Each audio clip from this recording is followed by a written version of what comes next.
26 இந்திக்கு எதிரான தலையங்கத்தை தீட்டிய தந்தை பெரியார் அவர்கள் தமிழ்நாட்டில் இந்தி பிரச்சார சபா தொடங்குவதற்காக இங்கே வசூல் நடக்கும்போது தமிழர்கள் ஒரு பைசா கூட இந்தி பிரச்சார சபாவுக்கு தானம் தரக்கூடாது என்று குடியரசு பத்திரிகையில் அன்றே எழுதியவர் தந்தை பெரியார் அவர்கள். அதற்கு இந்தியின் கொள்ளை என்று அவர் தலைப்பு தந்திருக்கிறார். 1950 முதல் திராவிட இயக்கம் மட்டுமே இந்தியை எதிர்த்தது, சட்டத்தை கொளுத்தியது. சட்டத்தை கொளுத்தியது மட்டுமல்ல, தன்னைத்தானே எரித்து கொண்டு மரணமடைந்த தியாகிகளை நாம் 1965 இந்திய எதிர்ப்பு போராட்டத்தில் பார்த்தோம். மாப்போசி இந்தியை ஆதரித்தவர், சமஸ்கிருதத்தை தூக்கி பிடித்தவர். இந்தியை அழித்து கொண்டு வரும்போது இந்தி அழிக்கப்பட்ட தார் பூசிய இடத்தில் அதை மண்ணெண்ணெய் கொண்டு அழித்து இந்தியை தெரிய வைத்தவர். நீங்கள் இந்தியை ஆதரித்தால் உங்களுடைய நட்பு வட்டாரம் என்பது இந்தியா முழுக்க பரவும் என்கின்ற மிகப்பெரிய கண்டுபிடிப்பை செய்தவர். சமஸ்கிருதம் தான் அனைத்துக்கும் தாய்மொழி என்று சொன்னவர். தமிழ் இன தேசியம் என்று பேசுவது அச்சுறுத்தலானது, அதை உங்களால் பேச முடியாது. அதை பேசிவிட்டு வேறு யாருக்கும் கொத்தடிமை வேலை பார்க்க முடியாது. ஏனென்றால் தமிழ் இன தேசியத்தையும் தமிழர் தேசியத்தையும் தமிழ்நாட்டுக்கான தேசியத்தையும் உண்மையில் பேசியது திராவிட இயக்கம்தான். திராவிடம் என்று சொன்னால் தமிழ் பூச்சாண்டிகள் உள்ளே வந்து வாலாட்ட முடியாது. அதனால் தான் திராவிடம் என்று சொல்லி அச்சுறுத்தினார். அது ஒரு செக் போஸ்ட். இந்த திராவிட இயக்கம் வராவிட்டால் எவனும் படித்ததில்லையா? அதற்கு முன்பு எவனும் படித்ததில்லையா? இவர்கள் வந்துதான் படிக்க வைத்தார்களா என்பதை போன்ற கோமாளித்தனங்கள் இந்த தமிழ்நாட்டு அரசியல் களத்தில் சில சில்லறைகளால் விதைக்கப்படுகின்றன. ஆம், உண்மைதான். திராவிட இயக்கம் வந்துதான் இவர்களை எல்லாம் படிக்க வைத்தது. அதில் யாருக்கும் எந்த சந்தேகமும் வேண்டாம். கருணானந்தம் தமிழரா என்கின்ற ஆய்வு கூட இன்று மாலையில் இருந்து தொடங்கும். சங்க காலத்தை கேள்வி கேட்பதற்கு ஒருவன் இருக்கிறான், அவன் தமிழனாக இருக்க முடியாது என்று தமிழ் போலிகளைப் போல அரசியல் போலிகள் நடமாடிக்கொண்டிருக்கின்ற இந்த காலகட்டத்தில் இந்த கருத்தரங்கம் ஏற்பாடு செய்யப்பட்டிருக்கிறது.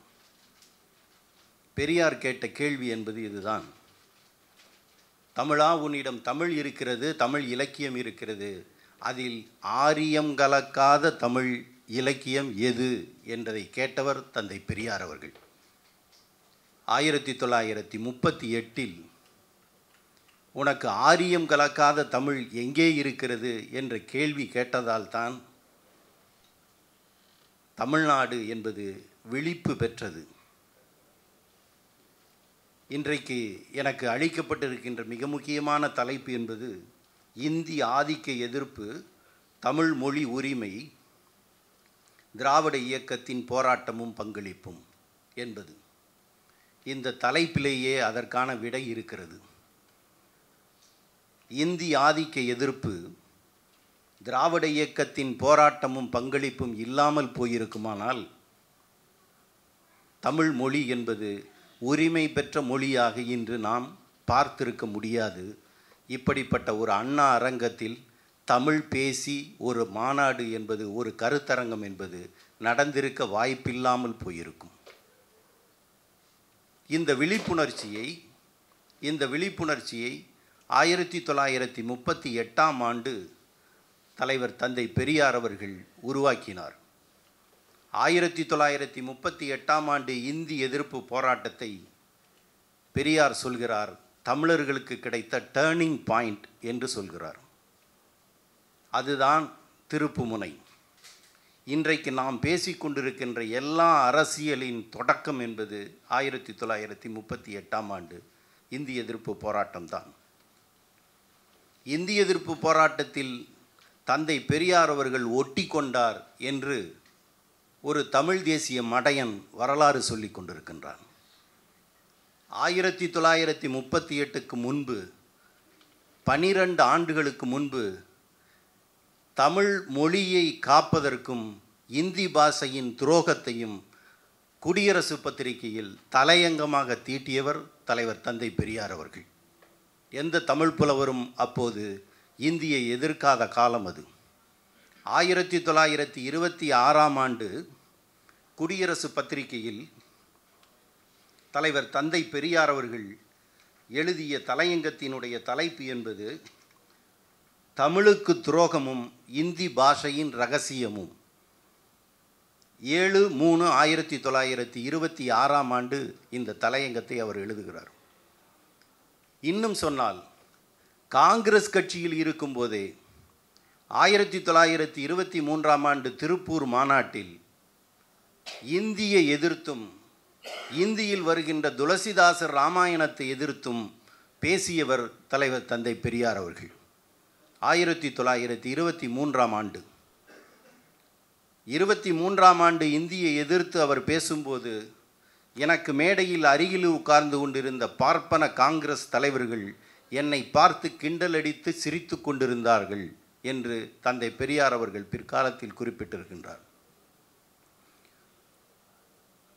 26 இந்திக்கு எதிரான தலையங்கத்தை தீட்டிய தந்தை பெரியார் அவர்கள் தமிழ்நாட்டில் இந்தி பிரச்சார சபா தொடங்குவதற்காக இங்கே வசூல் நடக்கும்போது தமிழர்கள் ஒரு பைசா கூட இந்தி பிரச்சார சபாவுக்கு தானம் தரக்கூடாது என்று குடியரசு பத்திரிகையில் அன்றே எழுதியவர் தந்தை பெரியார் அவர்கள். அதற்கு இந்தியின் கொள்ளை என்று அவர் தலைப்பு தந்திருக்கிறார். கோடம்பாக்கத்துக்கு வந்த மகாத்மா காந்தி அவர்கள் சமஸ்கிருதத்தை தான் அனைவரும் படிக்க வேண்டும், ஆனால் சமஸ்கிருதம் அனைவரும் படிக்கக்கூடிய அளவுக்கு லகுவாக இல்லை, எனவே சமஸ்கிருதத்தில் இருந்து பிறந்த இந்தியை அனைவரும் கற்றுக்கொள்ள வேண்டும் என்று கோடம்பாக்கத்தில் காந்தி பேசிய போதுதான் தந்தை பெரியார் விழிப்படைந்து சமஸ்கிருதம் வேறொரு பக்கமாக இந்தி என்கின்ற பாஷையின் வழியாக வருகிறது, எனவே இந்தியை எதிர்க்கின்ற போராட்டம் என்பதை நாம் தொடங்க வேண்டும் என்று 1931 நன்னிலம் பார்ப்பனர் அல்லாதார் மாநாட்டில் பேசிவிட்டு அதற்கான தீர்மானத்தையும் கொண்டு வந்தவர் தலைவர் தந்தை பெரியார் அவர்கள். சமஸ்கிருதம் இந்தியாவினுடைய ஆட்சி மொழியாக வர வேண்டும், எனவே இந்தியோடு சேர்த்து நீங்கள் சமஸ்கிருதத்தையும் திணிக்க வேண்டும் என்று அன்றைக்கு இருந்த காங்கிரஸ் தலைவர் சத்தியமூர்த்தி பேசிய போது சமஸ்கிருதத்துக்கு எதிராகவும் இந்திக்கு எதிராகவும் தமிழர்கள் போராட வேண்டும், இந்த நாட்டில் தமிழ் புலவர்கள் என்ன வேலை பார்த்து கொண்டிருக்கிறார்கள் என்று 1936 குடியரசு பத்திரிகையில் எழுதியவர் தந்தை பெரியார் அவர்கள். இதற்கு பிறகுதான் தமிழ்நாட்டில் இருக்கின்ற தமிழ் புலவர்களுக்கு இந்தியை குறித்த ஒரு அச்சம் என்பது வந்தது. செந்தமிழ் செல்வியில் முதல் கட்டுரை என்பதே 1936 தான் வந்தது. ஆனால் அதற்கு 12 ஆண்டுகளுக்கு முன்பே இந்திக்கு எதிரான போராட்டத்தை தமிழ்நாட்டில் தொடங்கி வைத்து தமிழ்நாட்டில் முதலாக தமிழ் அரசியலை, தமிழரின் அரசியலை, தமிழ் இன உணர்வின் அரசியலை முதலில் தொடங்கி வைத்தவர் தலைவர் தந்தை பெரியார் அவர்கள். தந்தை பெரியார் என்று சொன்னால் திராவிட இயக்கம்தான் 1920களின் தொடக்கத்தில் இருந்து தமிழரினுடைய அரசியலை தொடங்கி வைத்த ஒரு மாபெரும் இயக்கமாக வளர்ந்தது. அதுதான் 1938 இந்தி போராட்டமாக மலர்ந்தது. 1938 இந்தி போராட்டத்தில் அன்றைக்கு இருந்த தமிழறிஞர் மறைமலையடிகள் அவர்களையும் நாவலர் சோமசுந்தர பாரதியார் அவர்களையும் இணைத்து இப்படிப்பட்ட ஒரு இயக்கத்தை கட்டுவதற்கு தந்தை பெரியார் முயற்சி எடுத்தார். இதற்கு பின்புலமாக இருந்தவர் தந்தை பெரியார் அவர்கள். இதை நாம் சொல்வதை விட மறைமலையடிகளினுடைய மகன் மறை திருநாவுக்கரசு தன்னுடைய மறைமலையடிகளினுடைய வாழ்க்கை வரலாறில் எழுதும்போது இந்த போராட்டத்தை பெரியார் தான் தூண்டினார், நாம் தூண்டினால் அரசியல் ரீதியாக போய்விடும் என்பதற்காக தமிழ் புலவர்களின் பக்கம் இதை தள்ளிவிட்டார் என்று அவர் எழுதியிருக்கிறார். இது ஒரு அரசியல் போராட்டமாக முடிந்துவிடக்கூடாது, தனக்கும் ராஜாஜிக்கும் இருக்கின்ற மோதலாக இது போய்விடக்கூடாது, இதில் என்னுடைய நலனை விட தமிழ் நலன் முக்கியம், தமிழர் நலன் முக்கியம் என்பதால் இந்த போராட்டத்தை தமிழறிஞர்கள் நடத்தட்டும் என்று சொல்லிவிட்டு பின்னால் இருந்து இயக்கியவர் தலைவர் தந்தை பெரியார் அவர்கள். இதற்கான முதல் மாநாடு திருச்சியில் நடந்தது. திருச்சியில் நடந்த முதல் மாநாட்டில் முதல் மாநாட்டை நடத்தியவர் அன்றைக்கு நீதி கட்சியினுடைய செயலாளராக இருந்த தீபோ வேதாச்சலம். திருச்சி வேதாச்சலம் என்றால் அனைவருக்கும் தெரியும். அதேபோல் அன்றைக்கு நீதி கட்சியினுடைய செயலாளராக இருந்தவர்தான் பிற்காலத்தில் முத்தமிழ் காவலராக மலர்ந்த கியாபே விஸ்வநாதன் அவர்கள். இவர்கள் இருவரும் சேர்ந்து நடத்தியது தான் திருச்சி மாநாடு. திருச்சியில் இருந்து தமிழ்நாட்டை சென்னையை நோக்கி மிகப்பெரிய 45 நாள் மிகப்பெரிய தமிழர் படை என்பது திரண்டு வந்தது. 38 ஆகஸ்ட் 1ஆம் தேதி அந்த தமிழர் படையை திருச்சியிலிருந்து தொடங்கி வைத்தவர் தலைவர் தந்தை பெரியார் அவர்கள். செப்டம்பர் 11ஆம் தேதி சென்னை வந்த அந்த தமிழர் படையை சென்னையில் வரவேற்பு கொடுத்தவரும் தலைவர் தந்தை பெரியார் அவர்கள்தான்.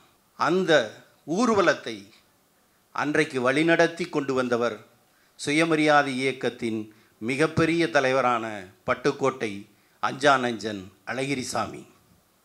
எனவே திராவிட இயக்கத்தினுடைய தொடக்கம்தான் இந்த இந்திய எதிர்ப்பு போராட்டமாக இருந்தாலும் சரி, தமிழர் உரிமையினுடைய போராட்டமாக இருந்தாலும் சரி, தமிழ் இன விடுதலையினுடைய போராட்டமாக இருந்தாலும் சரி. அதனால்தான் அன்றைக்கு இந்த போராட்டத்தை தூண்டியதாக தலைவர் தந்தை பெரியார் அவர்கள் கைது செய்யப்பட்டு பெல்லாரி சிறையில் அடைக்கப்பட்டார். மொத்தம்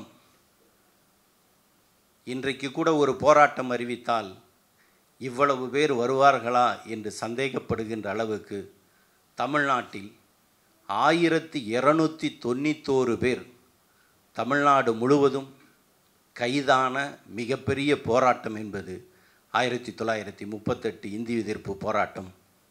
மொத்தம் 72 பெண்கள். 72 பெண்கள் என்பதை விட தங்கள் கையில் இருந்த 32 கை குழந்தைகளோடு அந்த பெண்கள் சிறை சென்ற போராட்டம் என்பது வரலாற்றினுடைய தொடக்கம் என்பதை விட வரலாற்றில் இனி அப்படி ஒரு போராட்டம் நடக்க முடியாது என்கின்ற அளவுக்கு நடந்த போராட்டம். இந்த கூட்டத்தில் அந்த குழந்தைகளினுடைய பெயரை மட்டும் பதிவு செய்வது என்பது நம்முடைய நன்றியின் அடையாளமாக இருக்கும் என்கின்ற அடிப்படையில் நான் அந்த குழந்தைகளினுடைய பெயரை மட்டும் பதிவு செய்யலாம் என்று இருக்கின்றேன்.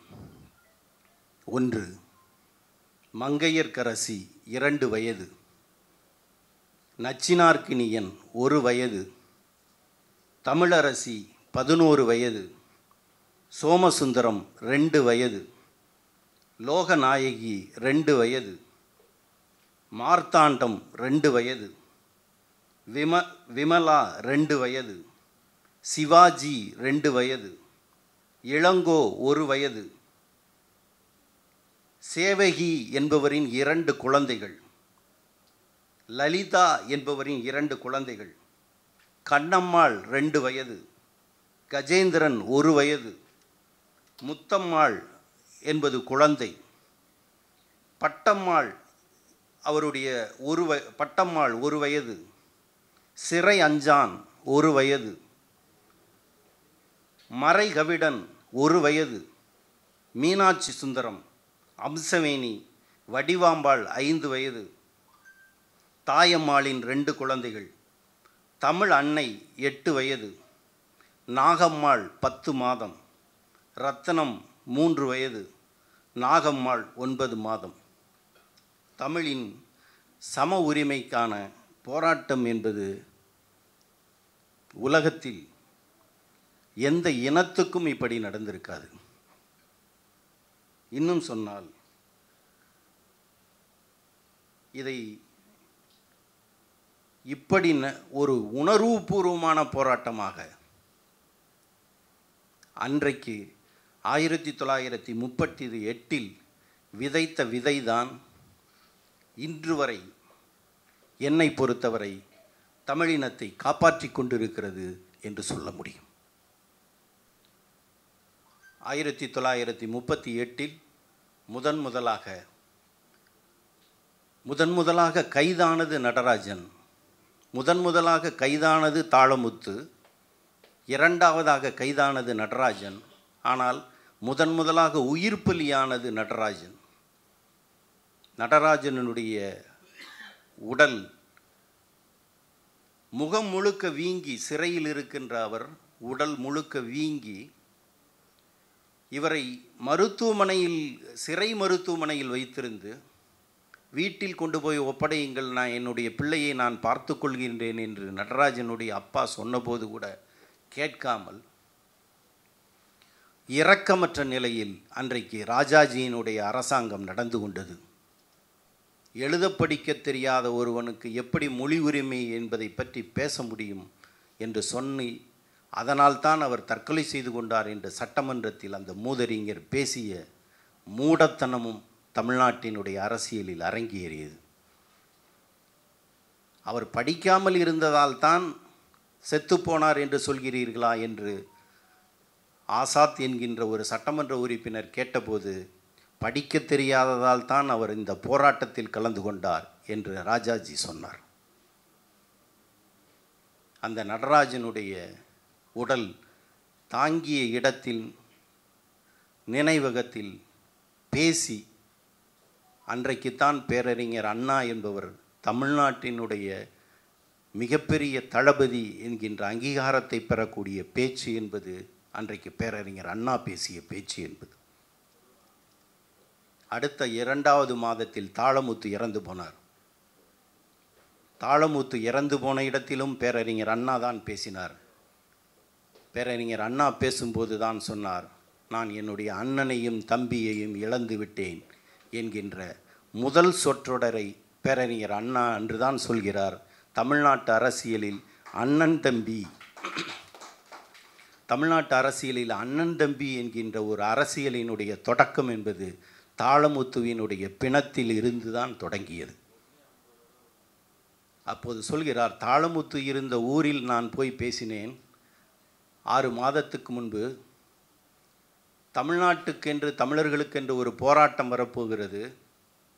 அந்த போராட்டத்திற்கு நீங்கள் உங்களுடைய பிள்ளைகளை தாருங்கள். பேரறிஞர் அண்ணா சொல்கிறார், அந்த போராட்டத்துக்கு இந்த ஊரை சேர்ந்தவர்கள் உங்களுடைய பிள்ளைகளை தாருங்கள், ஆனால் நான் திருப்பி தரமாட்டேன் என்று பேரறிஞர் அண்ணா சொல்ல, அந்த ஊரில் போய் நான் திருப்பி தரமாட்டேன் என்று சொன்னேன். அதே போலவே என்னால் தாளமுத்துவை திருப்பி தர முடியவில்லை என்று பேரறிஞர் அண்ணா பேசிய பேச்சு. அதற்கு பிறகுதான் பேரறிஞர் அண்ணா அவர்களை ஊராக தமிழ்நாடு முழுக்க சென்று தமிழ்நாட்டினுடைய உரிமைகளை பேசுவதற்காக அழைத்து சென்று தமிழ்நாடு முழுக்க ஒரு தளபதியாக அண்ணா வளருவதற்கு 1938 இந்தி எதிர்ப்பு போராட்டம்தான் அடித்தளம் அமைத்தது. அந்த போராட்டத்தில் பெல்லாரி சிறையிலிருந்த தந்தை பெரியார் அவர்கள் 5½ மாதங்கள் சிறையில் இருந்தார். 5½ மாதங்கள் சிறையில் இருக்கும்போது தான் அவர் தென்னிந்திய நல உரிமை சங்கம் என்கின்ற நீதி கட்சியினுடைய தலைவராக தேர்ந்தெடுக்கப்பட்டார்.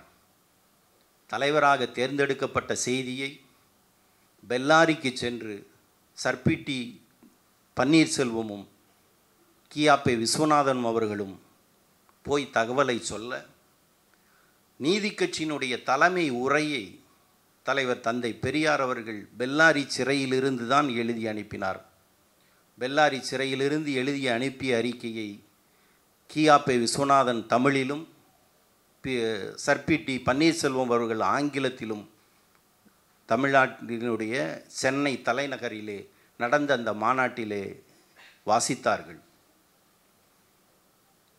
தனக்கு அளிக்கப்பட்ட மலர் மாலையை பெரியாருடைய படத்துக்கு அளித்து, என்னுடைய தோளுக்கு வழங்கப்பட்ட மாலையை பெரியாரினுடைய தாளுக்கு வழங்குகிறேன் என்று சொல்லி பன்னீர்செல்வம் அவர்கள் தொடங்கியது தான் தமிழ்நாட்டில் சுயமரியாதை இயக்கம் என்கின்ற ஒரு சமூக சீர்திருத்த இயக்கம் நீதி கட்சி என்கின்ற மிகப்பெரிய அரசியல் பரிணாமத்தை பெறுவதற்கு 1938 இந்திய எதிர்ப்பு போராட்டம் அடித்தளம் அமைத்தது. தமிழ்நாடு தமிழருக்கே என்கின்ற முழக்கத்தையும், தமிழ்நாடு தமிழருக்கே என்று சொன்னால் தமிழ் என்பதற்குள் பார்ப்பனர்களும் உள்ளே நுழைந்து விடுவார்களே என்கின்ற ஒரு அச்சத்தின் காரணமாக தமிழ் என்றாலும் திராவிடம் என்றாலும் ஒரே சொல்லை ஒரே பொருள் தரும் இருவேறு சொற்கள் என்று தந்தை பெரியார் அவர்கள் பயன்படுத்தி திராவிட நாடு திராவிடருக்கே என்கின்ற அரசியலையும் தொடங்கி வைப்பதற்கு 1938 இந்தி எதிர்ப்பு போராட்டம்தான் அடித்தளம் அமைத்தது. சிறையிலிருந்து வெளியே வந்த பெரியார் அவர்கள் இன்னும் இந்தி எதிர்ப்பு போராட்டம் என்பது முடிந்து விடவில்லை, மீண்டும் தொடங்குகிறது என்று சொல்லி மீண்டும் போராட்டம் தொடங்கியது. அதன் பிறகு 2 ஆண்டுகள் கழித்து தங்களுடைய அறிக்கையை அரசு வாபஸ் பெற்றது. மீண்டும் 1948 இதேபோல் போராட்டம் வந்தபோதும் தந்தை பெரியார் அவர்கள்தான் போராடினார். அன்றைக்கு அந்த போராட்டத்தை தளபதியாக இருந்து பேரறிஞர் அண்ணா அவர்கள் நடத்தினார்கள். 1950 பிறகு சுதந்திர இந்தியாவில் இந்தி எதிர்ப்பு போராட்டம் தொடங்கிய போது தமிழறிஞர்களும் இல்லை, சமயவாதிகளும் இல்லை, ஆன்மீக பெரியவர்களும் இல்லை, தமிழ் தேசியவாதிகளும் இல்லை. 1950 முதல் திராவிட இயக்கம் மட்டுமே இந்தியை எதிர்த்தது, சட்டத்தை கொளுத்தியது. சட்டத்தை கொளுத்தியது மட்டுமல்ல, தன்னைத்தானே எரித்து கொண்டு மரணமடைந்த தியாகிகளை நாம் 1965 இந்திய எதிர்ப்பு போராட்டத்தில் பார்த்தோம். தமிழ்நாட்டினுடைய முதலமைச்சராக இருக்கின்ற பக்தவச்சலம் அவர்கள் சென்னை எழும்பூர் ரயில் நிலையத்தில் நடந்து வருகிறார். நடந்து வரும்போது ஒரு இளைஞன் அவனை மறிக்கிறார். ஐயா முதலமைச்சர்களே, தமிழை காப்பாற்றுங்கள் என்று ஒரு குரல் கேட்கிறது. நடந்து வந்த பக்தவச்சலம், யார் இவன், இந்த பைத்தியத்தை சிறையில் அடையுங்கள் என்று சொல்லி காவல்துறைக்கு உத்தரவிட்டு விட்டு போயிட்டார். கைது செய்யப்பட்டான் அந்த இளைஞன். 1 மாத காலம் 1963 டிசம்பரில் இது நடக்கிறது. 1 மாத காலம் சென்னையில் சிறையில் இருந்துவிட்டு 1 மாதம் கழித்து தன்னுடைய ஊருக்கு போன இளைஞன் இந்த தமிழுக்காக நான் என்ன செய்வது என்பதை யோசித்து கொண்டிருந்தது. அன்றைக்கு வந்த மாலை முரசு பத்திரிகையில் தாய்லாந்து நாட்டில் தன்னுடைய மதத்தை காப்பாற்றுவதற்காக புத்த பிட்சுக்கள் தன்னுடைய உடலில் தானே தீ வைத்து கொண்டார்கள் என்கின்ற செய்தியை படித்து, இதேபோல் ஏன் நாம் மொழிக்காக தீக்குளிக்கக்கூடாது என்று நினைத்து தன்னுடைய உடலுக்கு தானே தீ வைத்து 1964 ஜனவரி 25 தன்னுடைய உடலுக்கு தானே தீ வைத்து மரணமடைந்தான். அவன் பெயர்தான் கீழப்பழுவூர் சின்னசாமி. அவர் தன்னுடைய மகளுக்கு 2 வயது குழந்தை மகளுக்கு வைத்திருந்த பெயர் திராவிட செல்வி.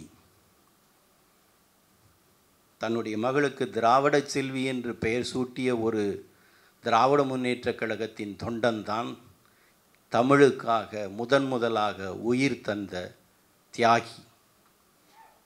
அவன் இறந்த நாளில்தான் இன்றைக்கு மொழிப்போர் தியாகிகள் நாள் என்கின்ற ஜனவரி 25 நாம் கொண்டாடி கொண்டிருக்கின்றோம்.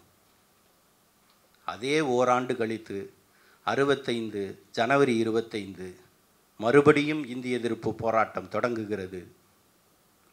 ஏராளமான தியாகிகள், ஏறத்தாழ 9 பேர் தமிழ்நாட்டில் மொழிக்காக, இனத்துக்காக, இந்த மொழியை காப்பாற்றுவதற்காக திராவிட இயக்கம் போட்ட தமிழ் விதையில், உணர்ச்சியில் தங்களுடைய உடலை தாங்களே தீ வைத்து கொண்ட காட்சி என்பது உலகத்தில் எந்த இயக்கத்திற்கும் நடந்திருக்காது, எந்த இனத்திலும் நடந்திருக்காது, எந்த மொழிக்கும் நடந்திருக்காது. அதை செய்த தியாக இயக்கம் என்பது தான் திராவிட இயக்கம். அந்த இயக்கத்தினுடைய வழித்தடத்தில் நாம் வந்தவர்கள் என்பதால் தான் இன்றைக்கு வரை இந்த உணர்வு என்பது மிக பட்டு போகாமல் எந்த சூழ்நிலையிலையும் இனத்துக்காகவும் மொழிக்காகவும் யாரோ ஒருவர் எந்த இடத்தில் இருந்தாலும் தங்களுடைய இனத்துக்கும் மொழிக்கும் ஏதாவது ஒரு தொண்டாற்ற வேண்டும் என்கின்ற அக்கறையும் பாசமும் நம்பிக்கையும் வேகமும் இருக்கிறது என்று சொன்னால் அது 38 நடந்த போராட்டமாக இருந்தாலும் சரி, 65 நடந்த போராட்டமாக இருந்தாலும் சரி, 1984 தலைவர் கலைஞர் அவர்கள் உருவாக்கிய சட்ட எரிப்பு போராட்டம் என்பது தமிழ்நாடு முழுக்க 7298 பேரை தமிழ்நாடு முழுக்க சிறையில் வைத்த அளவுக்கு மிகப்பெரிய போராட்டம் என்பது நடந்தது. இந்தியாவின் அரசியலமைப்பு சட்டத்தில் கொளுத்தக்கூடிய அளவுக்கு ஒரு நாட்டினுடைய ஒரு மாநிலத்தினுடைய முதலமைச்சராக இருந்தவர், ஒரு நாட்டை வழிநடத்தக்கூடிய ஒரு ஆளுங்கட்சியாக இருக்கின்ற ஒரு அமைப்பு அரசியல் அமைப்பு சட்டத்தை கொளுத்தக்கூடிய அளவுக்கு ஒரு துணிச்சல், ஒரு வேகம், ஒரு ஆர்வம், ஒரு உணர்ச்சி என்பது இருக்குமானால் அதுவும் திராவிட இயக்கத்துக்கு, இந்தியாவில் எந்த இயக்கத்துக்கும் இல்லாத ஒரு துணிச்சல் என்று தான் சொல்ல வேண்டும். அதேபோல் கடந்த 2 ஆண்டுகளுக்கு முன்னால் 2022ஆம் ஆண்டு தமிழ்நாடு சட்டமன்றத்தில் இன்றைக்கு இருக்கின்ற திராவிடவியல் கோட்பாட்டினுடைய முதலமைச்சராக இருக்கின்ற மாண்புமிகு மு.க. ஸ்டாலின் அவர்கள் இந்தியை எதிர்த்து கொண்டு வந்த தீர்மானம் என்பது இந்தியாவில் இருக்கின்ற 30 மாநிலங்களில் இதற்கு முன்பு நடந்த 75 ஆண்டு கால இந்திய அரசியல் வரலாற்றில் யாரும் போட முடியாத துணிச்சல் மிக்க இந்தி எதிர்ப்பு தீர்மானம் என்பது தமிழ்நாடு சட்டமன்றத்தில் மட்டும்தான் நிறைவேறியது. அப்படிப்பட்ட தீர்மானத்தை நிறைவேற்றக்கூடிய இயக்கம் என்பது திராவிட இயக்கம் மட்டும்தான், திராவிட முன்னேற்றக் கழகம் மட்டும்தான். இந்திய அரசியலமைப்பு சட்டத்தை இவர்கள் வரலாறு சொல்கின்ற எந்த தமிழ் தேசிய இயக்கமும் எந்த தமிழ் தேசிய தலைவர்களும் இந்திய அரசியலமைப்பு சட்டத்தை கொளுத்திவிட்டு சிறைக்கு போனவர்கள் அல்ல. மாப்போசி இந்தியை ஆதரித்தவர், சமஸ்கிருதத்தை தூக்கி பிடித்தவர், இந்தியை அழித்து கொண்டு வரும்போது இந்தி அழிக்கப்பட்ட தார் பூசிய இடத்தில் அதை மண்ணெண்ணெய் கொண்டு அழித்து இந்தியை தெரிய வைத்தவர். நீங்கள் இந்தியை ஆதரித்தால் உங்களுடைய நட்பு வட்டாரம் என்பது இந்தியா முழுக்க பரவும் என்கின்ற மிகப்பெரிய கண்டுபிடிப்பை செய்தவர். சமஸ்கிருதத்தை ஆதரித்தவர், சமஸ்கிருதம்தான் அனைத்துக்கும் தாய்மொழி என்று சொன்னவர், சமஸ்கிருத வார விழாவை கொண்டாடியவர், சமஸ்கிருதத்துக்கு ஆதரவாக சென்னையில் 3 நாட்கள் பேசியவர். இப்படிப்பட்ட வரலாறு கொண்ட ஒருவர் தமிழ் தேசியத்தின் தலைவர் என்றால் இந்த நாட்டில் கேள்விக்குள்ளாக்கப்பட வேண்டியது தமிழ் தேசியம் என்கின்ற சொல். தமிழ் தேசியம் பேசுபவர்கள் முதலில் தமிழ் இன தேசியம் என்று தங்களுடைய பெயரை மாற்றுங்கள். அதை சொல்வதற்கு உங்களுக்கு துணிச்சல் இருக்குமானால் தமிழர் தேசியம் என்று பேசுங்கள், தமிழ் இன தேசியம் என்று பேசுங்கள். தமிழ் தேசியம் என்பது லாவகமானது, அதற்குள் யார் வேண்டுமானாலும் இருக்கலாம். குருமூர்த்தியின் ஆசீர்வாதமும் கிடைக்கும், எந்த கொத்தடிமையின் ஆசீர்வாதமும் அதற்கு கிடைக்கும். ஆனால் தமிழ் இன தேசியம் என்று பேசுவது அச்சுறுத்தலானது. அதை உங்களால் பேச முடியாது. அதை பேசிவிட்டு வேறு யாருக்கும் கொத்தடிமை வேலை பார்க்க முடியாது. ஏனென்றால் தமிழ் இன தேசியத்தையும் தமிழர் தேசியத்தையும் தமிழ் நாட்டுக்கான தேசியத்தையும் உண்மையில் பேசியது திராவிட இயக்கம்தான். அன்றும் இன்றும் என்றும் அது திராவிட இயக்கம்தான் தமிழர் இன தேசியத்தை பேசியது. அதனால்தான் தமிழில் இருக்கின்ற இன துரோகத்தை தமிழ் என்று சொல்லிக்கொள்வதன் மூலமாக தாங்களும் தமிழர்களாக ஒட்டிக்கொண்டு இந்த தமிழ் இன துரோகத்தை செய்வதற்கு தமிழ் என்கின்ற போர்வையால் பலரும் உள்ளே வந்தபோது அதிலிருந்து விலக்குவதற்கு, தமிழில் இருக்கின்ற ஆரியத்தை விலக்குவதற்கு தலைவர் தந்தை பெரியார் அவர்கள் எடுத்த முயற்சி தான் திராவிடம் என்கின்ற சொல். திராவிடம் என்று சொன்னால் தமிழ் பூச்சாண்டிகள் உள்ளே வந்து வாலாட்ட முடியாது. அதனால் தான் திராவிடம் என்று சொல்லி அச்சுறுத்தினார். அது ஒரு செக் போஸ்ட். இதில் தமிழ் என்று சொல்லிவிட்டால் உள்ளே நுழைந்து விடுவான், தமிழன் என்று வந்து விடுவான். அங்கே முடைப்பதற்கு நுழைய மறுப்பதற்கு ஒரு தடைக்கல் வேண்டும் என்பதற்காகத்தான் அவர் சொன்னார். திராவிட மொழி என்றோ, திராவிட இனம் என்றோ, திராவிட நாடு என்றோ அவர் சொல்லவில்லை. திராவிடம் என்பது ஒரு சித்தாந்தம், ஒரு கொள்கை. அந்த கொள்கையின் அடிப்படையிலான நிலப்பரப்பு, அந்த கொள்கையை ஏற்றுக்கொண்ட இனம், அந்த கொள்கையை ஏற்றுக்கொண்ட சிந்தனை கொண்ட மக்கள், இவர்கள்தான் திராவிடர்கள் என்கின்ற ஒரு சூத்திரத்தை நமக்கு புதிதாக உருவாக்கி கொடுப்பதற்கு இந்த தமிழர் இன காப்பு போராட்டம் என்பது உதவி செய்தது. இந்த போராட்டத்தினுடைய தொடக்கம் என்பது 1938 இந்திய எதிர்ப்பு போராட்டம் தொடங்கி இன்றைக்கு வரை நாம் பார்க்கின்ற இந்த 75 ஆண்டு கால போராட்டம் என்பது நம்முடைய இனத்தை, மொழியை காப்பதற்கான மிகப்பெரிய அரணாக அமைந்தது. இந்த திராவிட இயக்கம் வராவிட்டால் எவனும் படித்ததில்லையா? அதற்கு முன்பு எவனும் படித்ததில்லையா? இவர்கள் வந்துதான் படிக்க வைத்தார்களா என்பதை போன்ற கோமாளித்தனங்கள் இந்த தமிழ்நாட்டு அரசியல் களத்தில் சில சில்லறைகளால் விதைக்கப்படுகின்றன.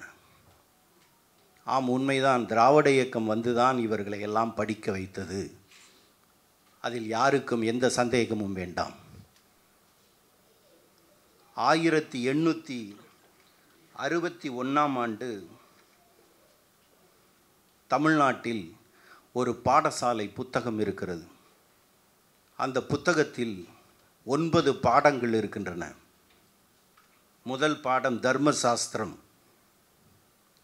ரெண்டாவது பாடம் சப்த சாஸ்திரம், மூன்றாவது பாடம் ஸ்திரௌத்ரியம், நான்காவது பாடம் சமஸ்கிருத சத்திய சாஸ்திரம், அடுத்தது சங்கீத காரியம், ஆறாவது சமஸ்கிருத நிகண்டு, அடுத்தது பாகவதம், அடுத்தது தமிழ் வைத்தியம், அடுத்தது தமிழ் நூல். இதில் தமிழ் வைத்தியம், தமிழ் நூல் இது தவிர அனைத்துமே சமஸ்கிருதம். அதற்கு முன்பு எவனும் படித்ததில்லையா என்றால் இதைத்தான் படித்து கொண்டிருந்தான். இப்படி படித்து கொண்டிருந்த காலத்தில் 1920 ஆண்டு தமிழ்நாட்டில் நீதி கட்சியினுடைய ஆட்சி வருகிறது. இந்த பாடத்திட்டத்தை நீதி கட்சி தான் மாற்றுகிறது. நீதி கட்சியினுடைய ஆட்சி தான் மாற்றுகிறது. தமிழுக்காக ஒரு பல்கலைக்கழகத்தை உருவாக்க வேண்டும் என்று முயற்சியை நீதி கட்சி தான் அன்று எடுத்தது. அதுதான் அண்ணாமலை பல்கலைக்கழகமாக 1927 ஆண்டு உதவியது. அன்றைய அண்ணாமலை அரசர் 20 லட்சம் ரூபாயும் அன்றைய நீதி கட்சி அரசு 28 லட்சம் ரூபாயும் கொடுத்து தமிழ்நாட்டில் தமிழுக்காக முதலில் ஒரு பல்கலைக்கழகத்தை உருவாக்கியது என்பது நீதி கட்சியினுடைய ஆட்சி. சென்னை பல்கலைக்கழகத்தின் சார்பில் 1906 ஆண்டு தமிழ் பேரகராதி என்கின்ற ஒரு திட்டத்தை உருவாக்கிய போது 1906 ஆண்டிலிருந்து 1924 ஆண்டு வரை அதற்காக நிதியையே ஒதுக்க விடாமல் அன்றைய பார்ப்பன சென்னை பல்கலைக்கழகத்தினுடைய அதிகார மட்டம் முடக்கி வைத்திருந்தது. 1921 சென்னை பல்கலைக்கழகத்தினுடைய செனட் சபையில் எதற்காக தமிழ் பேரகராதி எல்லாம் வர வேண்டும், அந்த திட்டத்தை இத்தோடு முற்றுப்புள்ளி வைத்துவிட்டு நிதியை முடக்குங்கள் என்று பேசியவர் தீரர் சத்தியமூர்த்தி. உடனே அன்றைக்கு இருந்த நீதி கட்சியினுடைய அரசாங்கம் 1924 ஆண்டு தமிழ் பேரகராதி வெளியிடுவதற்கான நிதியை முழுமையாக ஒதுக்கியது. அதிலிருந்து தான் 6 பாகங்கள் 10 ஆண்டுக்குள் வந்தது. இதுதான் நீதி கட்சியினுடைய மிகப்பெரிய சாதனை. இல்லாவிட்டால் இன்றைக்கு வைத்திருக்கின்ற தமிழ் பேரகராதி என்பதை நாம் உருவாக்கி இருக்க முடியாது. கீழ்த்திசை மொழிகள் என்கின்ற அடிப்படையில் சமஸ்கிருதம், திராவிட மொழிகள், அரபு, உருது என்ற 3 பிரிவுகளுக்குள் நிதி ஒதுக்கீடு செய்யலாம் என்று சென்னை பல்கலைக்கழகம் முடிவெடுத்த போது அதில் 1/3 பாகத்தை திராவிட மொழிகளுக்கு மட்டும்தான் செலவு செய்ய வேண்டும் என்று அரசாணை போட்டது நீதி கட்சியினுடைய ஆட்சி. நீதி கட்சியினுடைய ஆட்சி இப்படி பல்கலைக்கழகத்தில் தலையிடக்கூடாது என்று இன்றைக்கு ஆர்.என். ரவி சொல்வதைப் போல அன்றைக்கு செனட் சபையில் பேசியவர் சத்தியமூர்த்தி. நீங்கள் இதை ஏற்றுக்கொள்ளவில்லை என்று சொன்னால் நாங்கள் சென்னை மாகாணத்து அரசாங்கத்திலிருந்து எந்த நிதியையும் தரமாட்டோம் என்று நீதி கட்சியினுடைய ஆட்சி உத்தரவிட்ட பிறகுதான் நீதி கட்சி ஆட்சி சொல்வதை கேட்பதற்கு செனட் சபை ஒப்புக்கொண்டது. 1927க்கு முன்பு BA தமிழ் என்பதை படிப்பதற்கான வாய்ப்பு இல்லாத இருந்த சூழ்நிலையில் அதை சட்டம் போட்டு முதலாக BA தமிழ் என்பதை கொண்டு வந்தது நீதி கட்சியினுடைய ஆட்சிதான். இவர்கள் வந்துதான் படிக்க வைத்தார்களா என்று சொன்னால் ஆம், இவர்கள் வந்துதான் படிக்க வைத்தார்கள். 1920 முதல் 1940 வரை சென்னை பல்கலைக்கழக சட்டம் உருவாக்கப்பட்டது முதல் 1940 வரையிலான சென்னை செனட் சபையில் நடந்த விவாதங்களை இந்த கூமுட்டைகள் எடுத்து பார்த்தால் இதனுடைய உண்மையான வரலாறு என்பது தெரியும். இந்த 1940 பல்கலைக்கழகங்களில் இருந்த தமிழ் மொழியினுடைய பங்களிப்பை கல்லூரி கல்வியில், பள்ளி கல்வியில் உருவாக்குவதற்கு பெருந்தலைவர் காமராஜர் அவர்களும் அன்றைக்கு கல்வி அமைச்சராக இருந்த சி. சுப்பிரமணியம் அவர்களும் சில முயற்சிகளை எடுத்தார்கள். ஆனால் 1970 கல்லூரி கல்வி என்பது முழுக்க தமிழில் படிக்கலாம் என்கின்ற உத்தரவையும் போட்டு அதற்கான பாட புத்தகங்களையும் உருவாக்கியதில் மிகப்பெரிய பெரும் பங்கு என்பது அன்றைக்கு 1971 தமிழ்நாட்டினுடைய முதலமைச்சராக இருந்த மரியாதைக்குரிய தலைவர் கலைஞர் அவர்கள்தான் அதற்கான அடித்தளத்தை அமைத்தார். இன்றைக்கு கல்வியியல் கழகம் என்றாலும் சரி, பாடநூல் கழகமாக இருந்தாலும் சரி, 2000க்கு மேற்பட்ட புத்தகங்கள், தமிழ் புத்தகங்கள், அது இயந்திரவியலாக இருந்தாலும் சரி, புவியியலாக இருந்தாலும் சரி, அறிவியலாக இருந்தாலும் சரி, வணிகவியலாக இருந்தாலும் சரி, இந்த புத்தகங்கள் எல்லாம் 60 ஆண்டுகளுக்கு முன்பே தமிழ்நாட்டில் மொழிபெயர்க்கப்பட்டு புத்தகங்களாக வெளியிடப்பட்டன. இந்த மாபெரும் சாதனை என்பது திராவிட இயக்கம் என்பது தமிழுக்கு செய்த மிகப்பெரிய சாதனையாகும். இந்த தமிழ் மொழியை காத்ததாக இருந்தாலும் சரி, தமிழ் இனத்தை காப்பதற்கான போராட்டமாக இருந்தாலும் சரி, தமிழ்நாட்டுக்கு தமிழ்நாடு என்கின்ற பெயர் சூட்டிய போராட்டமாக இருந்தாலும் சரி, பெயர் சூட்டிய சாதனையாக இருந்தாலும், இதற்கு செம்மொழி தகுதி என்பதை கொடுத்த சாதனையாக இருந்தாலும் அனைத்தையும் செய்து கொடுத்து தமிழ்நாட்டுக்கு மிகப்பெரிய காப்பரனாக இருந்தது திராவிட இயக்கம்தான். இது உணர்ச்சி வசப்பட்ட நிலையில் அல்ல, இது வரலாற்று பூர்வமாக வரலாற்றின் பல்வேறு தரவுகளின் அடிப்படையில் வரலாற்றை புரிந்து கொள்ளும் தன்மை உள்ளவர்களால் ஒப்புக்கொள்ளப்பட்ட மிகப்பெரிய உண்மையாக இருக்கின்றது என்பதை என்னுடைய கருத்துரையாக வழங்கி இப்படிப்பட்ட ஒரு வாய்ப்பை எனக்கு வழங்கிய திரு பெல் ராஜன் அவர்களுக்கும் கருஞ்சட்டை பதிப்பகத்துக்கும் என்னுடைய மனமார்ந்த நன்றியை தெரிவித்துக் கொள்கின்றேன். நன்றி, வணக்கம்.